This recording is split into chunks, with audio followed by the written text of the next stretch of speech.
This is a brief step-by-step guide on how to lay a patio with a skill rating of intermediate.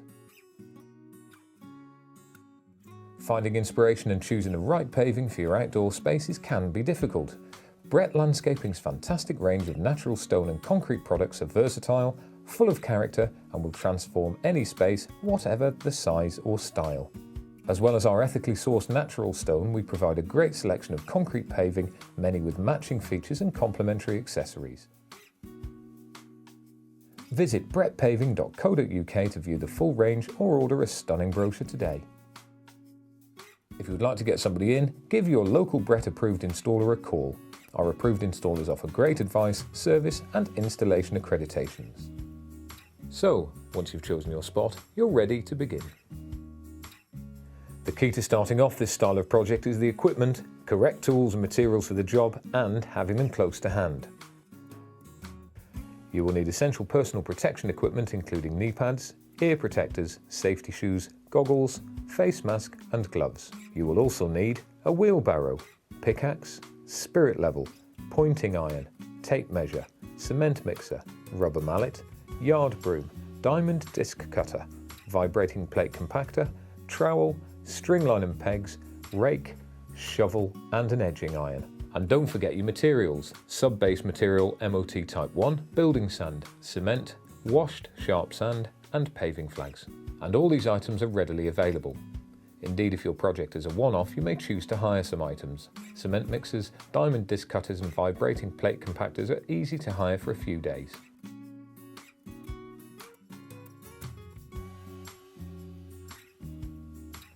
Marking out the area is quick and easy with a builder square, pegs and string or spray paint.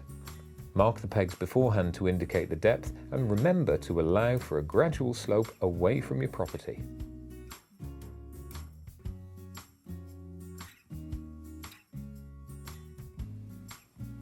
Removing topsoil is easily done using an edging iron and cutting the turf into manageable squares. Simply scoop with a spade and remove using a wheelbarrow.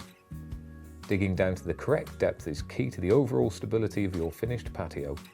The excavated depth should be 150 mm or 6 inches from the finished patio level. Check the depth at the edge using a tape measure. Compact the soil with a vibrating plate compactor and recheck the overall depth and slope of the area using the pegs and spirit level. Allow for a 25 mm drop for every 1.5 meters of patio. Be careful to check for weak spots in the soil having compacted it. A weak spot can be easily spotted by footmarks in the compacted soil. If this does occur, extra depth of sub-base material should be considered. When the excavation is complete, compact the soil once again. Measure the final depth of excavation using the pegs and strings. Check all 90-degree corners and depth thoroughly before putting down the sub-base material.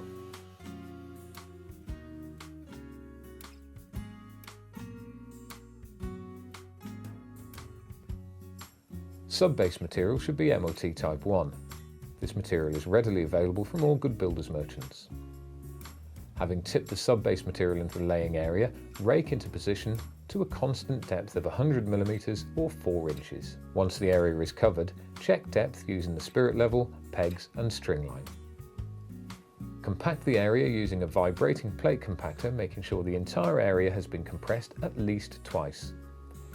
Check again for any sinking areas. If this occurs, extra depth of sub-base material should be considered. Once the sub-base is smooth, flat and to the appropriate level, check the drainage slope with a straight edge and spirit level.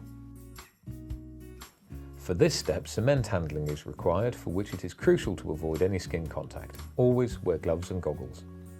Either using the cement mixer or wheelbarrow and shovel, prepare the mortar mix of 5 parts building sand and 1 part cement. Add water to create a doughy consistency. To check this is correct, use the snowball test. Pick up a handful of mortar mix and squeeze into a ball. When you let go, the mix will retain its shape without oozing water or falling apart. Starting in the corner, trowel a bed of mortar to cover the area intended for the first paving flag. The depth of the mortar bed should be approximately 35 to 40 mm.